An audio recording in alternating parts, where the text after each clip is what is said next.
sometimes you're listening to somebody say something and you don't even realize that it's bugging you, but it is because your voice doesn't feel good because it's moving to what it's hearing.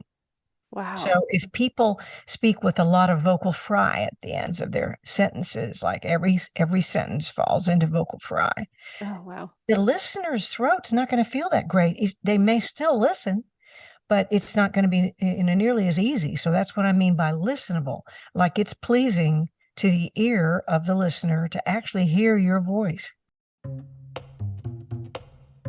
Welcome to Holistic Podcasting. I'm your host and producer, Kristin Chadwick.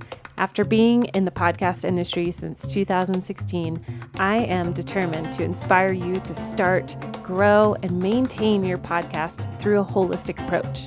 If you're an entrepreneur, coach, author, or leader, you need a podcast. And friend, I'm here for you as an experienced podcast coach for over 6 years, working with numerous top podcasts and hosts. Your voice needs to be heard and your story needs to be known. Through holistic podcasting, you will learn how to market your business coming from an aligned and centered place and through intentional strategy. Thanks for listening to the show. Here we go.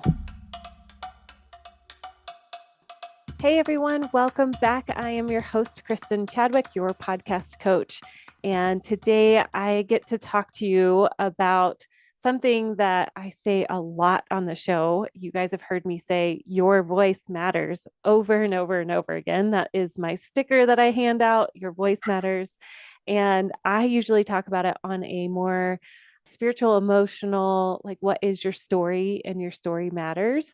But today I have a special opportunity to talk to Judy Rodman, who is a voice specialist and a host of a phenomenal podcast called All Things Vocal. And we're going to dive into the importance of really the physical voice of a podcaster. And so I just wanted to welcome Judy here on the show and say thank you for joining me. Oh, thank you so much for inviting me. Yes, I love talking on this subject. Yes. Well, what's so funny is I was searching for somebody who would talk about the actual vocal cords. Mhm. And because I do talk about this so much, and I came upon your podcast. So wink, wink to all you people. When you search in Apple Podcasts, that's what matters is your title is All Things Vocal. And Right. her name popped up and it was in Podmatch too. And it was a great fit. And so I'm excited to really unpack, like I said, the real physical reasons why our voice matters. One thing Yeah. I would tag to what you just said is that you may not even know, but at the end of All Things Vocal episodes now, my tagline is the show, the podcast for voices with messages that matter. So Yeah. we are on the same Oh, wavelength. Uh, yes. I want to Yes. enable voices that have messages that matter to make the world better. Yes. Well, this is a perfect spot to do that because we That's are great. we are so in alignment there. And yes, I have listened to multiple shows of yours. And actually two of my favorites are the costly mistakes in your speaking voice technique Oh and yeah. how valuable is your voice. And Yeah. which you With guys, Van Gogh. Mhm. yes, yes, you guys go check it out. I'm going to put those links down below because those two were so valuable, especially the Van Gogh one, because oh, yeah, that one's a good one. So, all right, we're going to dive in. Okay. So, how important is our voice as a podcaster? Well, the voice is important as a podcaster, obviously, because that's what carries the messages. But the reason vocal technique matters to Mhm. podcasters is that it can do two things. If you have good vocal technique, it can sound better and it can deliver the messages with more impact. Yes. And those two things you want. I mean, you can't talk for very long if you don't have a voice. Mm-hmm. And if you have a colorless voice or a tone that's not very listenable, some people will listen to it, but you can't really reach nearly the amount of people that you can if your voice is more listenable and more interesting. Okay. So, listenable, what does that mean? Well, when you listen to it, you don't kind of cringe because it's kind of here's something interesting that most people don't know. When you listen to another voice, your apparatus changes. It moves. That's how we learn to speak from our families Mhm. and our friends and the places that we live. We are that's a human being's way of trying to communicate and being able to communicate with another human being. That's the way we're built. So much so that my vocal coach, Gerald Arthur, back in the day when I was having a lot of laryngitis from colds and things like that, he would say, before I was a country singer back when and had concerts, and he'd say, before you go on stage, don't listen to any voice that is, negatively toned, like, or is harsh, or Wow.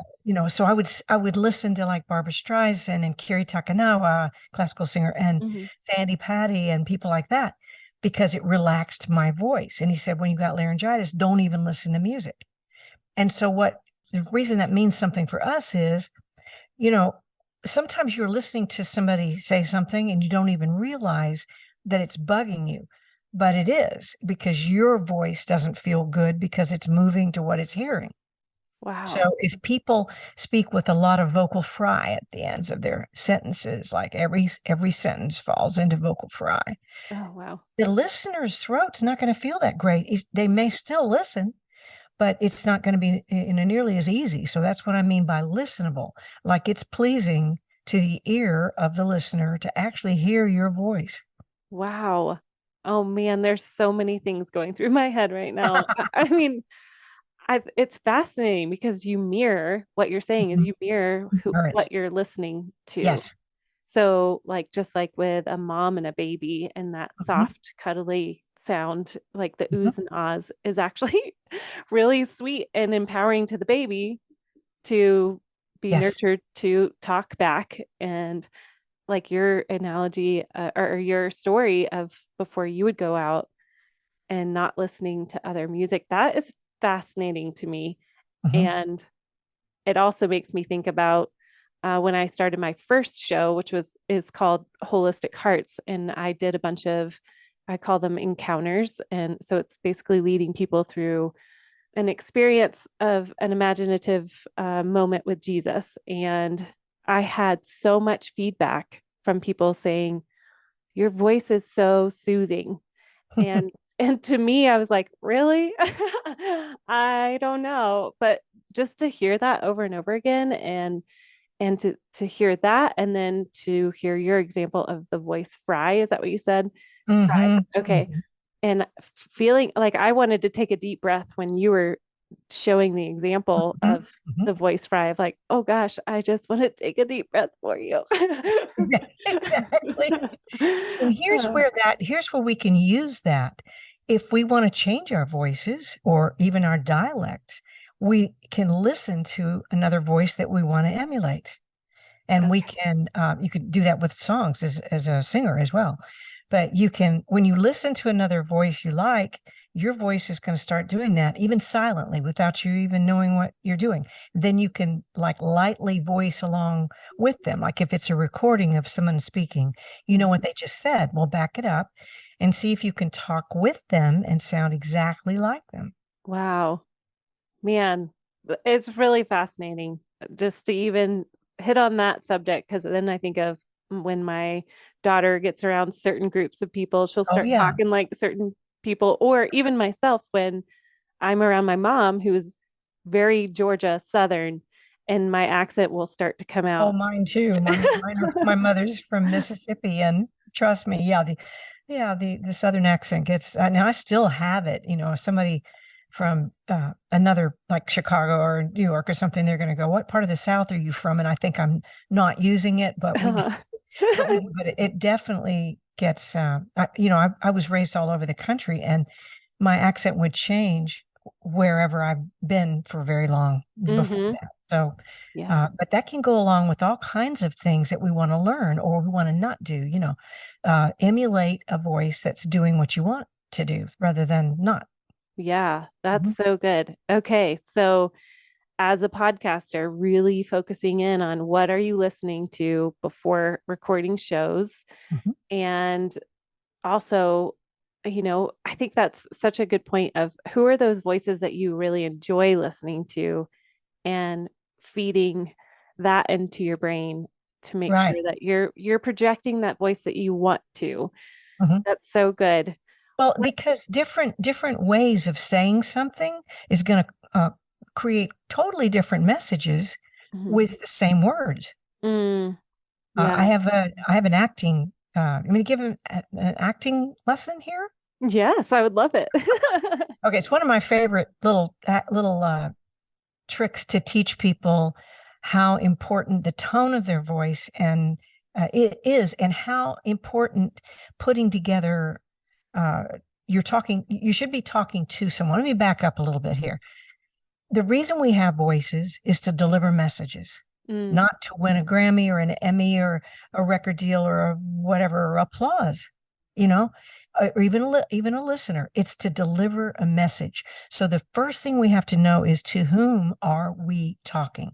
mm, And that's not to the webcam here, and it's mhm, not to my mic here. mhm, It's to you behind the webcam. mhm, Now, if it needs to always be to one heart, even if you're looking into a camera that a million people are watching behind it, or you're in a venue, you're speaking, and you're looking at the room full of people, you got to make it to the one heart of the room.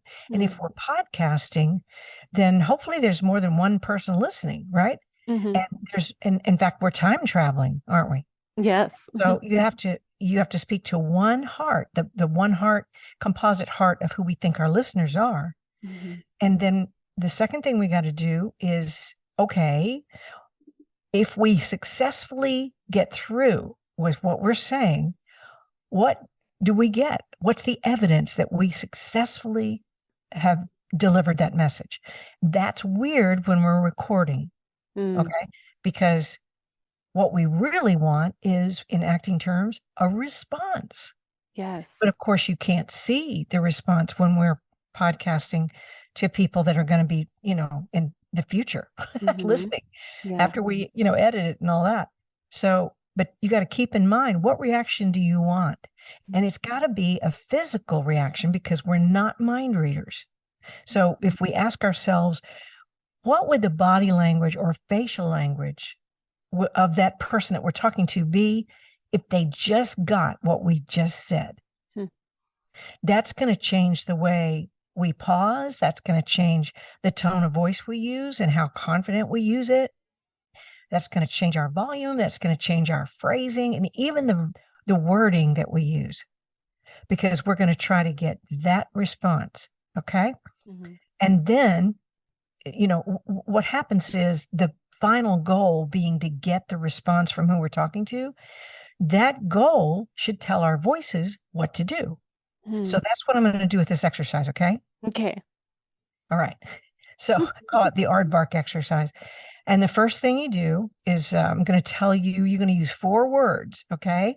Okay. And if you want to do it and let everybody listen to me take you through it, that would be great. Okay. Okay. We're going to use 4 words, the same 4 words, 4 different ways. And you're going to be talking to 4 different people, and you're going to be wanting 4 different responses. Okay. Okay. So the first scenario is that the words don't mean anything, and you're not really talking to anybody. And here are the 4 words, and you just say them in that scene. Ready? So the 4 words in all the scenes are, I am an aardvark. All right, say that in the first scene. Okay. I am an aardvark. Very good. Okay. Now, the second scene is, you're like in the playground, and some kid is just, you're younger, and some kid has just called you an aardvark. And it's like the worst insult you can imagine, because aardvarks are so yucky. And so she's just called you an aardvark. So you say the 4 words back to her and get the response you want on her body language. I am an aardvark. Well, you could do that if you wanted to. Yeah, you could do that, and that would be intimidating.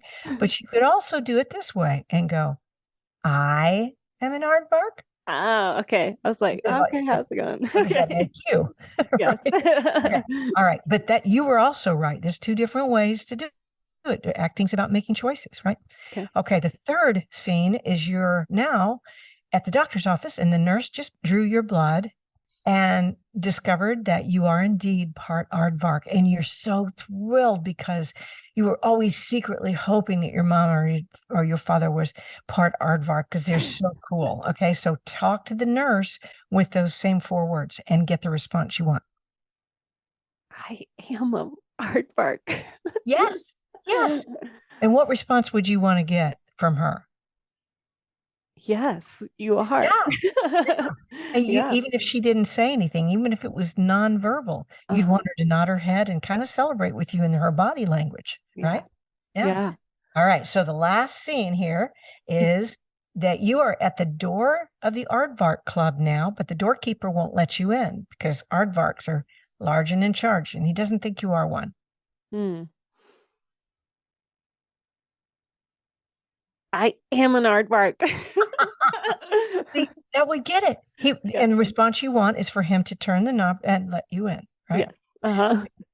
So by this silly exercise, I want you to see that if you know who you're talking to and you know what response you want to get from them, your voice knows what to do. Mm. But without that connection, especially when we're recording or when we're speaking in a spotlight, Mm-hmm. it's just like deer in the headlights. Yeah. And our voices can either numb out or be sing-songy or do something that's just not really, it's not going to get the response that you want. And like I say, people will listen anyway, but not like they will if you do this, if you get that response that you want from what you're saying. And it'll Yeah. tell you how long to pause, even. That's so valuable as a podcaster to have a vision of who you're talking to and what response you're wanting because wow, when you sit behind the mic and it really is such a lonely, like you Oh, don't yeah, see the response immediately. And to be able to have that picture of what is the response, if they were sitting in the room, what would that response, exactly. what would you want from that response?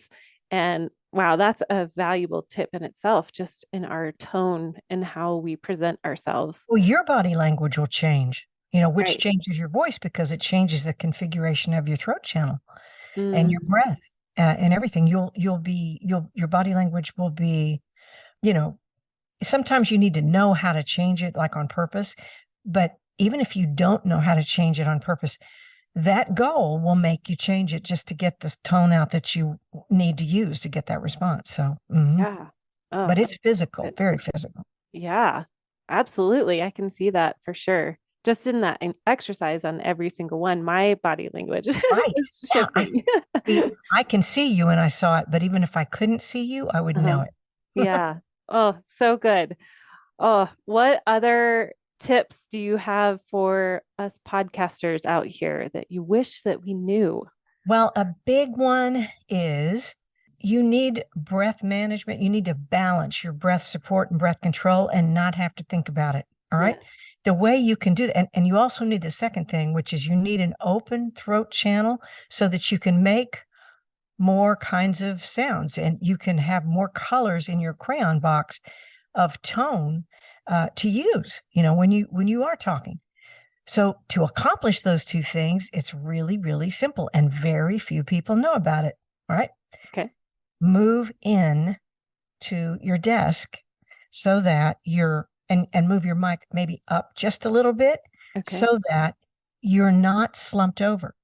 Because when you're slumped over like this, your rib cage closes in, and that means your diaphragm has got too much slack and it will pump too much air. So it's an uncontrolled breath stream. If Okay. you'll move your, heart first, when I say to Ooh. speakers, walk knees first, not nose first, but park your head over your tailbone instead of over your pubic bone or over your thighs when you're sitting. Mm-hmm. It's position your mic and position your body at your desk in such a way that your upper spine straightens out and your head is balanced over your tailbone. That instantly gives you a better breath and, better, like you have compression breath that's very controlled, Mm-hmm. and it opens up your throat, which opens up down and back. Mm. So if you do this other little experiment to see what I'm talking about, Mhm. Then like move forward like I am right now Mhm. and count to three, like or five, count to five. 1, 2, 3, 4, 5. Try it. 1, 2, 3, 4, 5. And then move in with your chest and back with your head, kind of cocky like that, and say 1, 2, 3, 4, 5. 1, 2, 3, 4, 5. Did you notice a difference in how it sounded? Yes. Yeah, And more and open.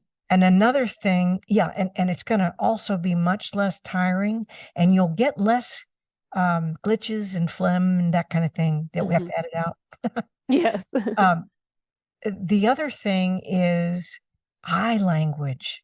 Mm, Who knew that was important when we're talking in a lonely recording studio, like you were saying, yes. and nobody's really in front of us because we're time traveling, right? So again, do this little experiment and don't raise your eyebrows at all. Make your eyes kind of poker face like you would be if you were just thinking instead of doing, right? hmm And count to three. 1, 2, 3. You do it. 1, 2, 3. Now, make your eyes really wide like you're crazy and count loud to 1 to 3. 1, 2, 3. You do it. 1, 2, 3. Did you notice a difference in your throat? Yeah. And so you're in the way it feels and in the way it sounds, Yeah. you'll notice.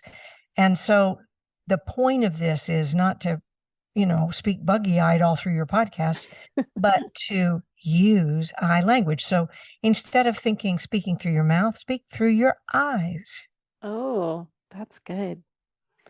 Okay. while your mouth is moving. Yes. Yeah. Yes. Oh, wow. That's so good. Okay. Oh, this is so valuable. Good. Yeah. Yes. It's really helped me and the speakers that I work with. So Yeah. another thing that you can do is be and most podcasters are pretty good about this, but if you're not, you better be. And that is give your tongue a free ride with your jaw. Because Mhm. if you speak without using your jaw, 1, 2, 3, 1, 2, 3, you notice how thin my voice got and Mm. a fry and everything else is going to happen. Well, if I move my jaw like in a chewing circle and I say 1, 2, 3, even if I could do it without a Southern accent, then that's a whole lot better. So Yeah. the throat channel opens up, that's the eyes, Uh-huh. down, that's the jaw, and back, that's the head back over the tailbone. And Okay. you have to move your knees in so you can get close enough to your mic, Yeah. of course, but situate yourself that way. And then you might have to stretch your back out after you do, your recording because it takes some back muscles to kind of open you up like this if you're not used to it, if you're used to slumping. Mm-hmm. The other thing is you can put your hands on your desk, your podcast desk, if you're sitting and press into it. And Oh, that helps you be tall and wide. And all those things just help open your throat for resonance. okay. Wow. This is just so impactful. I encourage everybody who's listening to this. I hope you're doing these little exercises with me Yeah. because it's fascinating to watch it Yeah. happen in real time because it adds so much more texture and I don't know, resonance to your voice when you're sitting up and not hitting the microphone boom mic or the boom on the arm. But yeah, these are so good. Okay, I have a few questions Sure. specific that I think a lot of podcasters might deal with. I know myself included is what are some tips for people who mouth click, like they'll go, you know, Mhm. or the dry mouth situation? For both of those situations, I recommend pineapple juice. Having Pineapple juice. pineapple juice, yeah. A little bit of like Dole's pineapple juice in a glass of water, Mm-hmm. like 3 or 4 parts water, 1 part juice, Mm-hmm. so that it doesn't add to any acid reflux kind of stuff. Mm-hmm. The bromelain enzyme in the pineapple juice lubricates the throat channel better than water, Wow. Who unless you're knew? allergic to it, Right. But that's Don't do that. other than that, most of the people that I work with, singers and speakers, don't go in the studio or stage without it. Wow. Mhm. Fun fact. I mean, who knew pineapple juice would be? And the other thing is like that will make your mouth less dry, which is going to help you with the mouth clicks and things. But the other thing is keep your jaw moving so that you're not having to use the base of your tongue so much.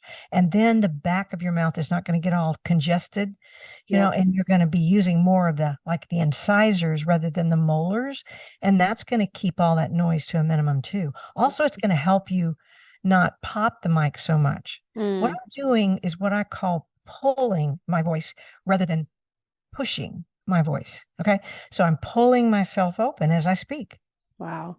Okay. Man, so many nuances that, I didn't know specifically, and I've been in the podcast world for a long time. So I just appreciate just these little tweaks that we can do to open up and really become aware of how dynamic our voices can be and aware of our audience. Yeah. Oh man. Well, is there anything else that you wanted to share? Well, one other way that people can practice, of course, is with tongue tanglers, just like actors do, and other media people do. Yep. Like red leather, yellow leather, instead of red leather, yellow leather, but red leather, yellow leather, even way up into falsetto, or guys or head voice. But if you do tongue tanglers, and if anyone wants any tongue tanglers, just reach out to me and I will be happy to shoot you 4 pages of them. I've got extreme ones too that I even have trouble with. Wow. One of my hardest ones is rebel rubber welders. Wow. And if you say that 3 times, you'll realize why that was hard. Right? Or you could go read Fox and Socks. Do you remember that book? The Dr. Seuss book? And then the old English one, what to do to die today? It's a minute or two to two. A thing distinctly hard to say, yet harder still to do. For there'll be the tattoo at 20 to 2, a rat-a-tat-tat-tat-tat-tat-tat-tat-tat, and the drummer will come when he hears the drum. It's a minute or two to two today. It's a minute or two to two. It's actually about human sacrifice. Oh my gosh. Whatever works. Well, it's impressive. So, oh, Judy, thank you so much for just, really giving so many great tips for us. Oh, you're so welcome. Thank you for having me on. It's a fascinating subject. It really is. And I love podcasters. Oh, yes. Well, everybody needs to go check out your podcast, All Things Vocal. And I would love for you to share where people can find those extra tips of anything with their vocals and those tongue twisters that you were sharing too. Well, you can find me and something that I can give them at judyrodman.com. At the very top of my website, you'll see where you can get 9 pages of vocal health tips. Okay. So that's one thing. The tongue tanglers are part of my course, speakingvoicetechnique.com. Okay. Awesome. Well, extremely helpful. And I know that you're going to have quite a few people go into your podcast to get these vocal tips. And I will be one of those because I have really enjoyed this conversation. And I know I can always grow and learn. And many of my podcast clients and can't we listeners. all? Yeah. Oh, yes. Well, thank you so much for joining me today. I appreciate you. Thank you for the great questions. Of course. Thanks for listening to Holistic Podcasting. I want you to know that I truly value every listen. To show my appreciation, I offer a one-on-one free podcast consultation call. Whether you're wanting to start a podcast or you're ready to take your podcast to a whole nother level, come sign up. The link is below down in the show notes. Have a great day.